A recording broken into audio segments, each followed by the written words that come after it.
Thanks, USA.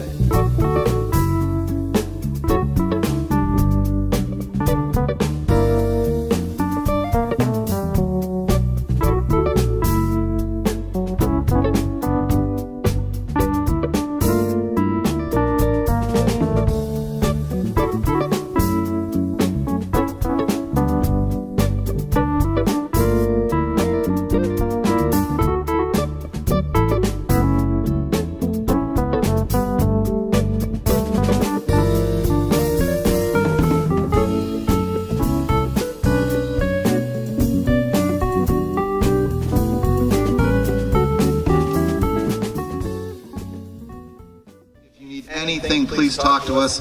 We'll make sure that we can get it done for you. Besides that, we have a tremendous group of volunteers and a fabulous cause. This came about 2 years ago. We started talking about something like this here. I have a son who just got out of the military last month, and I have a daughter-in-law who's active, and it sort of gave us a little common bond there.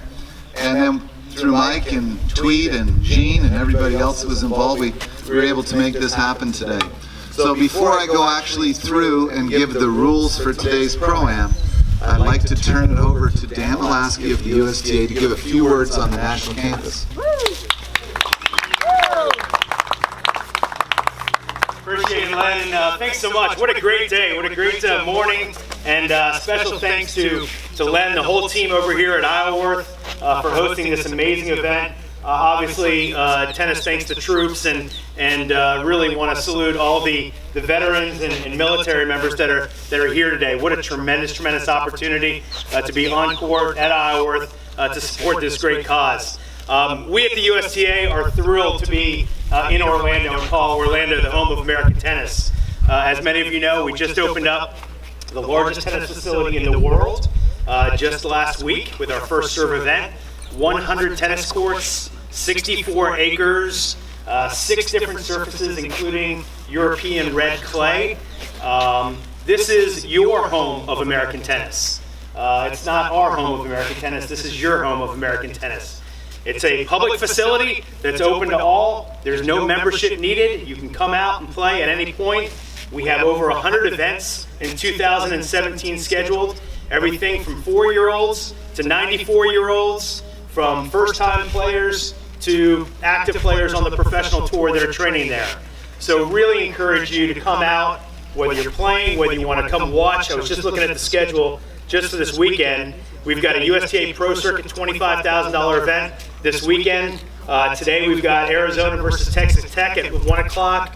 We've got UCF against Texas Tech, Arizona against New Mexico tomorrow. So a tremendous number of activities that are for you to come out and enjoy. So we're here to supplement. We've got so many amazing tennis facilities, tennis programs around the Orlando and Central Florida region. We're thrilled to be here. We're thrilled to have met so many incredible people within this great community, and I know we're going to have an amazing day today, so thanks so much.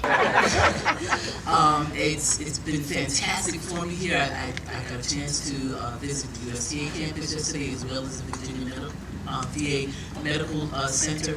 I'm looking forward to having a great grudge match there. Everybody should come over to the courts. I have a grudge match against Charles Tubbs from the VA Medical Center today.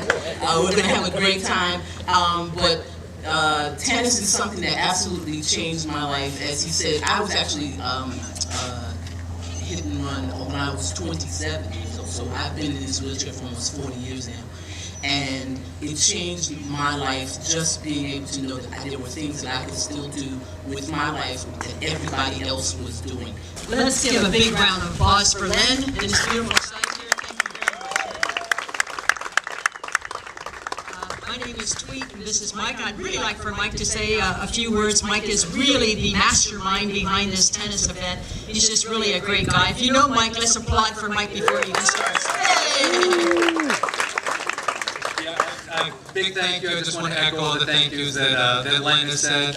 Big thank you to ISLEWORTH, the pros, like Len had mentioned, giving up a full day of lessons, coming out here. That's what makes the event really fun. Big thanks to Tweet, my partner, in putting the event together. All the volunteers, our Rotary Club took this on as a service project, and we have a lot of our Rotary members out here from our lunch club. Thank you to all of them.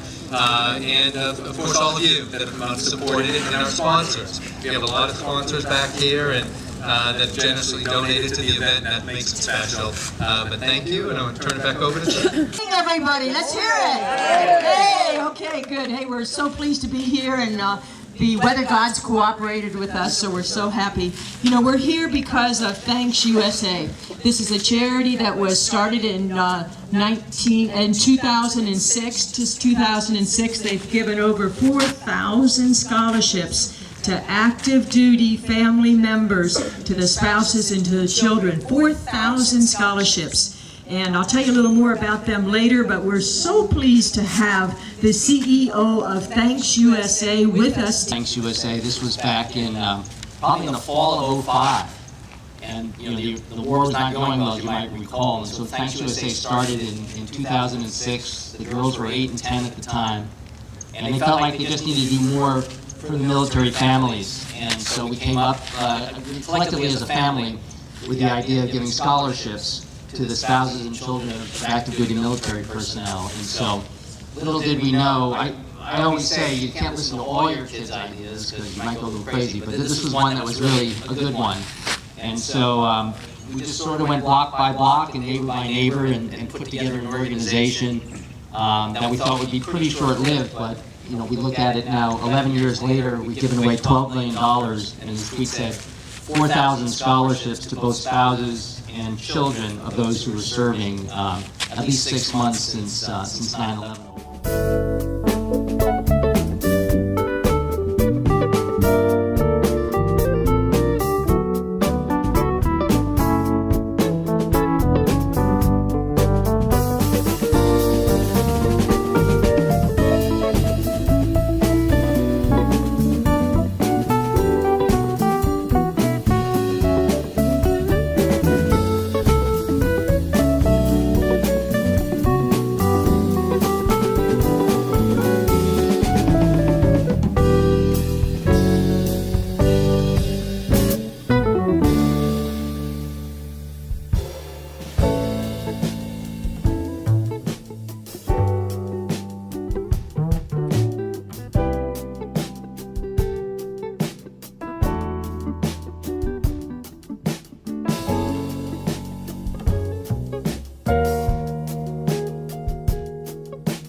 Working diligently to work on scholarships. And you might say, why scholarships? Well, I think you will agree that scholarships and education is clearly one of the major pathways to success. Wouldn't you agree to that? So that's why they're working on scholarships. So we're just so delighted to have the CEO of Thanks USA today, and he's going to come and say a few words. Let's welcome, a warm welcome for Mr. Bob Oaken.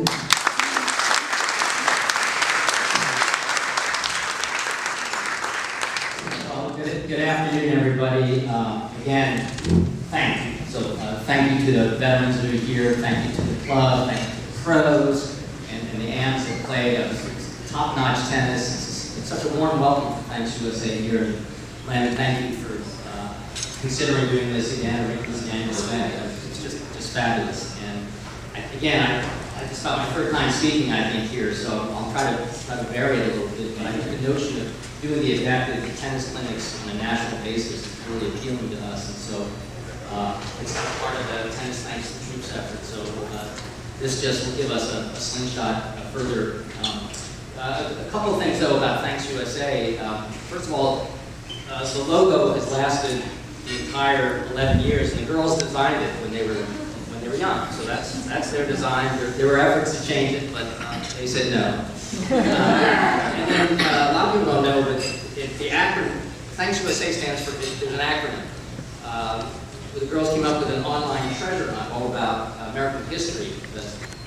It was their feeling that the troops were in the field defending our American history. So they did an online treasure hunt about history, asking all these different crazy puzzles and sudokus and so on. So it's called Treasure Hunt, Aiding the Needs of Kids of Those Serving the United States of America. That's what Thanks USA stands for. Little known fact. and to be a part of the Honors College there, which focuses on philosophy and academic integrity. I just recently made the Dean's List, which is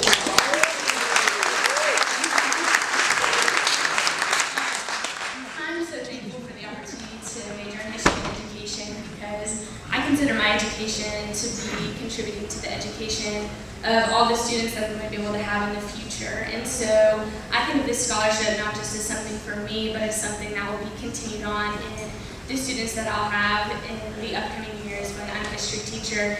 So I'm having an amazing time. At college, and I'm so thankful for this scholarship, and I just want to thank all of you very much. Pray for all men and women in uniform.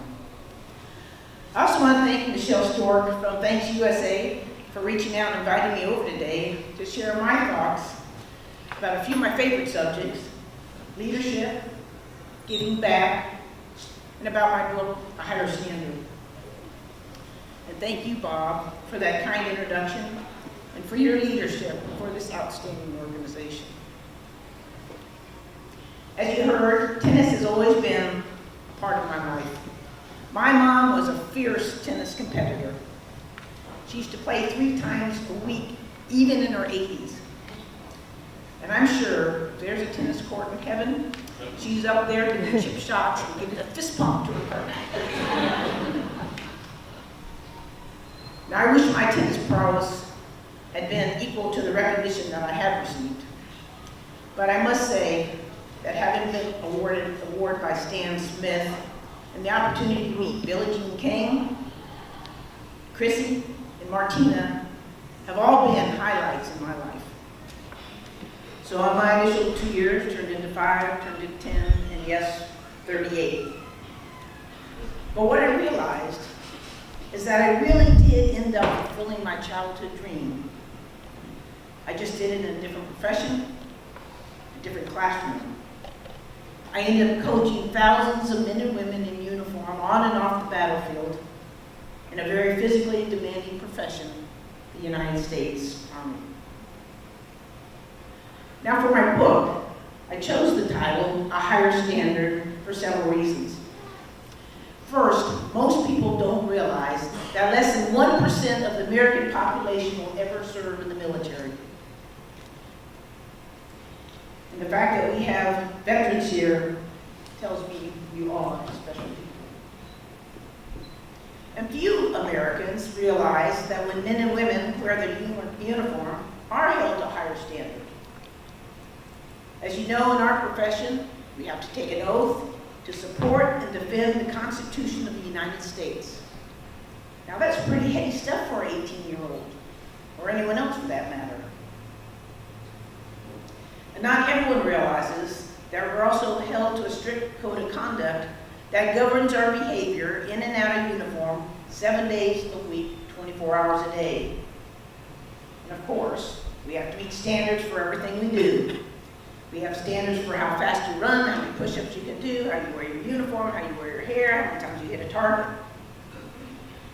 But more importantly, the reason I chose a higher standard is because when I joined the Army back in 1975, I just assumed, as a woman, that I would have to exceed the standards in order to be accepted into the ranks.